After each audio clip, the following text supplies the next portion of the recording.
All right, let's talk about it. Should the Lakers trade for Nikola Vucevic? I'm going to bury the lead here and say, no, the hell they should not. And today I'm going to dive into the tape with you guys to show you why the hell not. Because if I had to spend hours watching Nikola Vucevic defensive tape, I'm taking people down with me and forcing you guys to as well. So, with that said, let's get into the tape of why I don't think the Lakers should trade for Nikola Vucevic. So follow me on this journey, if you will, as I bring up the tape. And let's look at our first clip. All right, so in this first clip against the Denver Nuggets, you will see Nikola Vucevic in the center of the frame. Nikola Jokic is right next to him. It looks like they're playing some sort of weird zone, but clearly he's in no man's land, trying to maybe tag Michael Porter Jr. Maybe Kobe White's supposed to get Nikola Jokic. But let's just watch this play unfold here. Aaron Gordon at the top of the key with a three-point attempt. And here we go. Boom, passes it to Nikola Jokic, and it's over. Let's watch the slow-mo of that, shall we?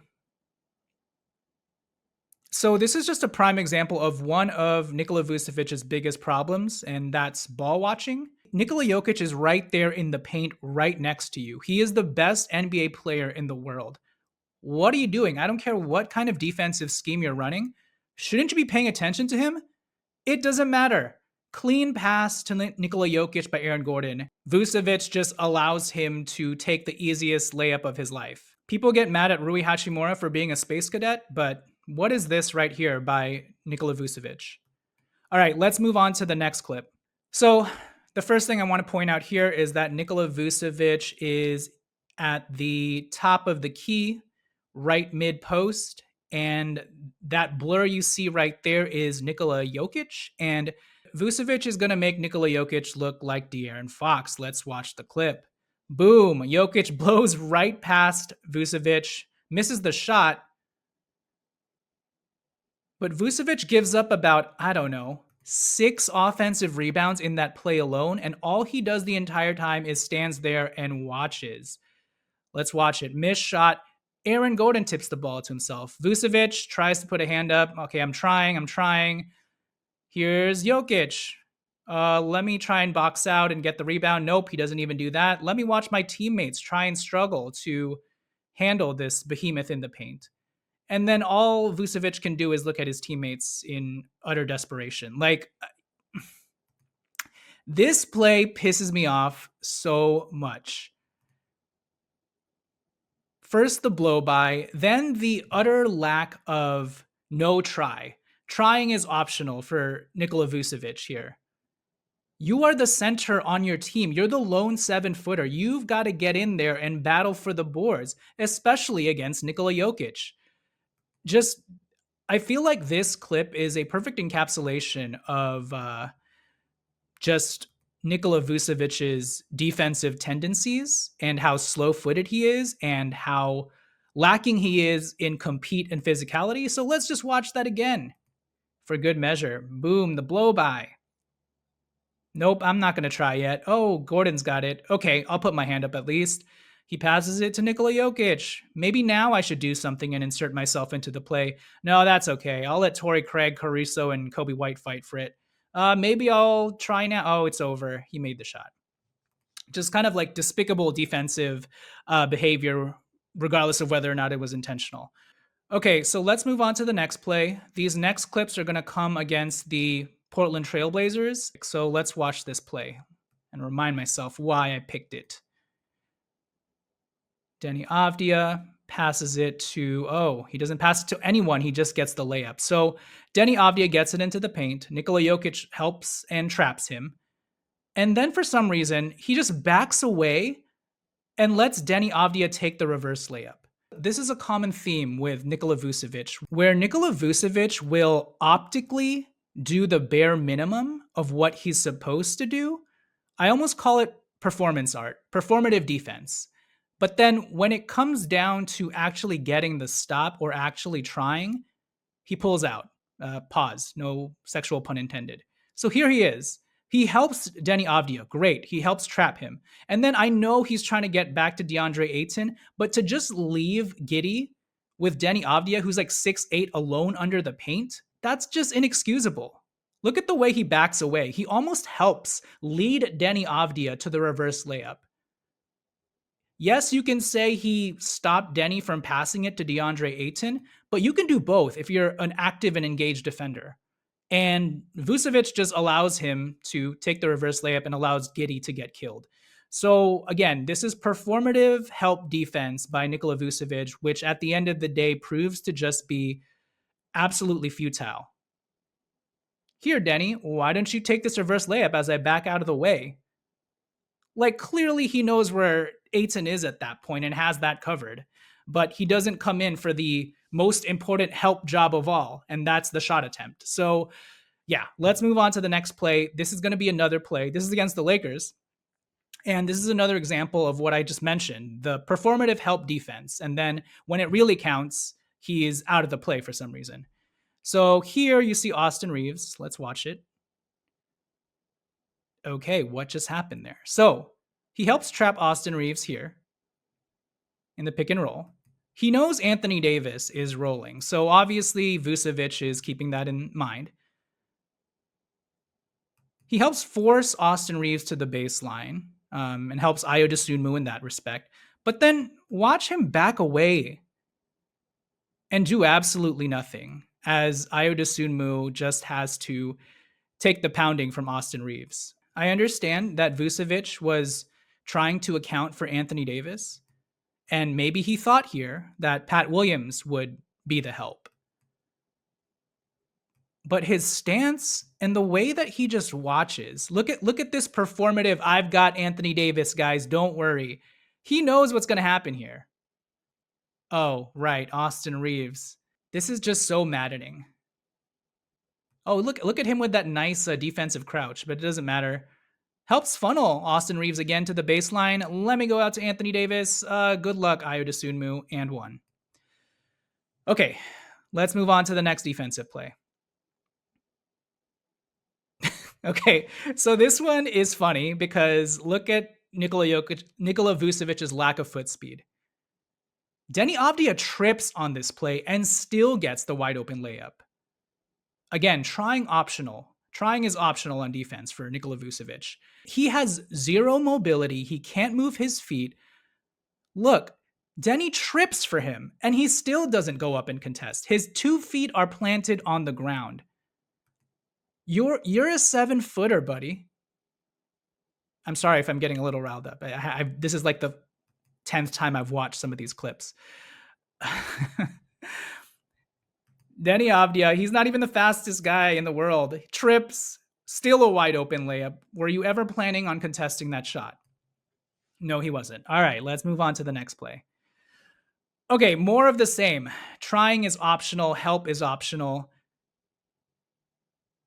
Chris Murray blows by Pat Williams. And guess who's supposed to be the help defense here? It's supposed to be your 7-footer. But look at Nikola Vucevic. He just turns his head and goes, wait, should that be me guarding that shot? Should that be me trying to come in for the help? Yes, it should, Nikola. Oh, man. All right, let's move on to the next play. I'm going to guess this is a play where he doesn't help once again. Oh, this is a play where he's unaware of what's going on. Here's the driver, here's the cutter, and Nikola Vucevic doesn't cover him. Easy layup.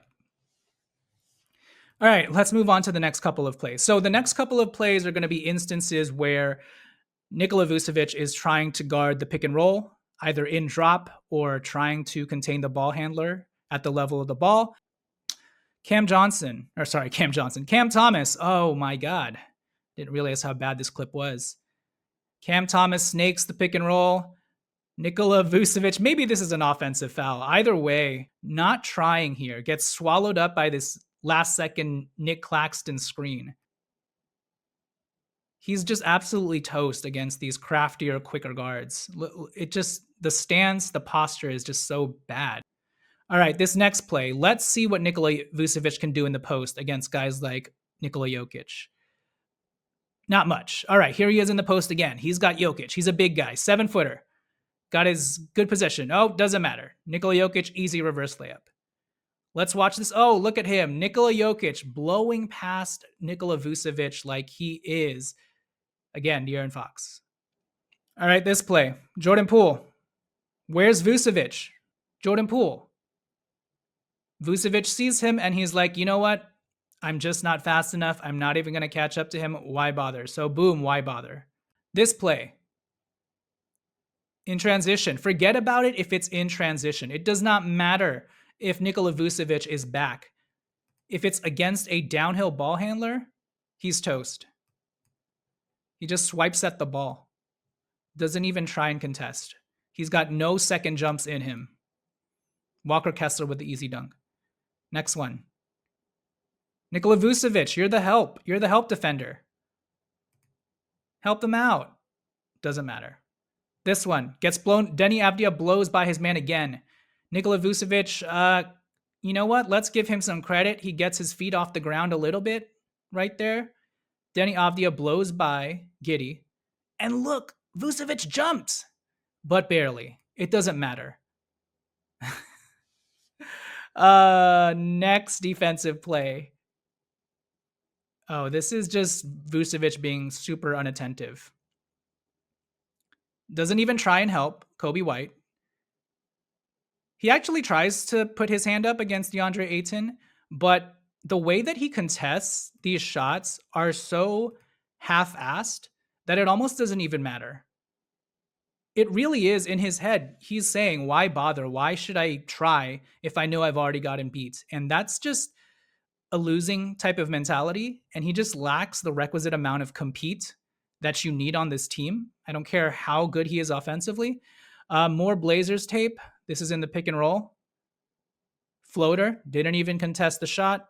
I mean, that is par for the course with Nikola Vucevic. So Shaedon Sharpe goes into the middle of the paint, and Vucevic pretty much barely moves from his spot. This one, he gets out-rebounded and then just falls to the ground awkwardly because he is a loafing 7-footer who's uncoordinated on the defensive end of the floor. He isn't even able to contest DeAndre Ayton. He's lucky he didn't get called for a foul. Again, this is Denny Avdia running down the court in transition, Euro step. Denny Avdia misses the layup, and Vucevic doesn't even get the rebound. I know he was counting on Pat Williams to maybe get the rebound, but he didn't, and both of them look like losers for it. Just no fight there at all. This one, another drive by Denny Avdia. Oh my God, in semi-transition, doesn't matter.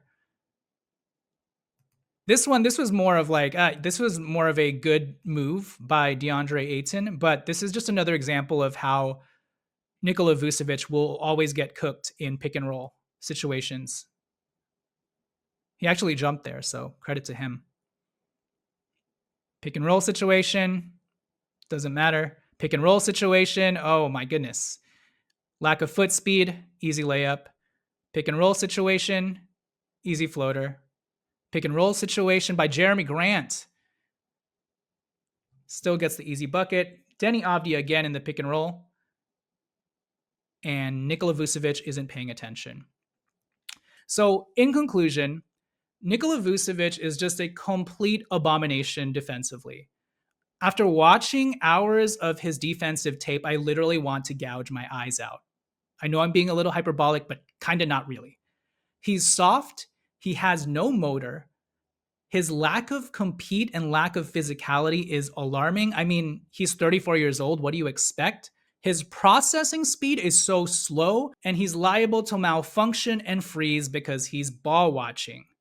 And by the time he realizes what's happening in a play, he's too slow to catch up, so he doesn't bother trying. And what I've been seeing recently from folks on Twitter who have been pining for Nikola Vucevic and his offensive acumen, 20 points, he's a good passer, he gets 10 rebounds. I think this is just proof that people don't actually watch the tape and will just gravitate towards the box score, and they'll gravitate towards what's loudest and most popular on their algorithm, on their Twitter feed, and just run with that.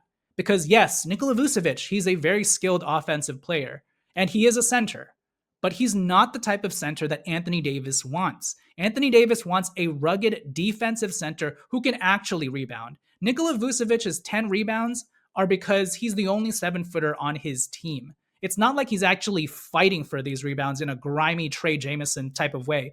He just gets these balls and rebounds because he's a 7-footer.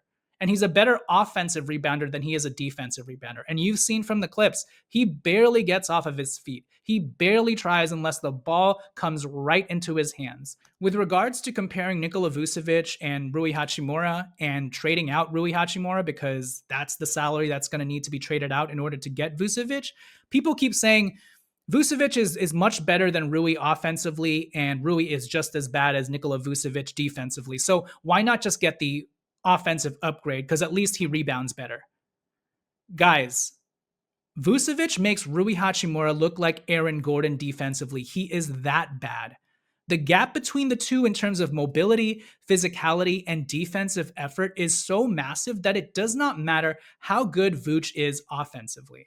And on top of that, Vucevic isn't averaging 20 points on the Lakers. He currently takes 6 more shots than Rui Hachimura. And Rui Hachimura already averages 12 points on very efficient numbers. Rui, if he was traded to the Bulls and had all of Nikola Vucevic's shots and usage, could also average 18 points on the Bulls. So I would absolutely not trade Rui Hachimura 1-for-1 for Nikola Vucevic. And I definitely wouldn't attach any second-round picks to that package for Vucevic. If anything, if we are that brain dead to trade Rui Hachimura for Nikola Vucevic, we better be getting some seconds back if we have to take on Vucevic's defensive carcass. And for those who complained about D'Angelo Russell's defense, the way that I would describe Nikola Vucevic on the defensive end is he is D'Angelo Russell. He's the 7-foot version of D'Angelo Russell defensively, but because he plays the center position, that's even worse. Because the center position is the main position where a team needs a defender at that spot because he needs to protect the rim. So no, the Lakers cannot afford to trade their second best contract and salary ballast in Rui Hachimura for Vucevic. I would rather keep trotting Rui Hachimura out as a small ball 5 than have to rely on Nikola Vucevic. And I know a popular retort is the fact that Anthony Davis will help him out on the defensive end. All you need to do is surround Vucevic with AD and a bunch of defenders and it'll work. Fam, let me tell you, no, it won't. He is such a cone. He is such a low motor space cadet type of player. And a lot of that stems from the fact that he's already 34 years old and can't move his grandpa legs. If we place him around other defenders, he's just collectively going to bring down this ceiling of that all defensive lineup. At least Rui Hachimura is still a sponge. At least he's still young. And at least he tries. At least he still gives effort. Vucevic is at the end of his career. And again, all he is on the defensive end is tall. That's it. So Nikola, how about Nick Nola? No la, like no to LA. All right, I'm done. Get this dude off of my team. That's how much I hate him. I hate having had to watch his defensive tape so much that he's not even on the Lakers yet, but I am already imaginatively putting him on the Lakers just so that I can kick him the hell off of my team. That's how bad he is, and that's how much I wanted to gouge my eyes out. Oh, also, he makes $24 million the next 2 years. And the Bulls want us to attach assets to Rui Hachimura? No fucking way, man. Get out of here. All right, I have rambled on long enough. Lakers, please do not trade Rui Hachimura for Nikola Vucevic. This is my plea. All right, that'll do it for this video. If you guys could please do me the favor of liking this video, commenting down below, and most importantly, please hitting subscribe to this channel. I would greatly appreciate it. With that said, this has been Jonathan Hernandez of the Lakers Legacy Podcast, and I will catch you guys next time.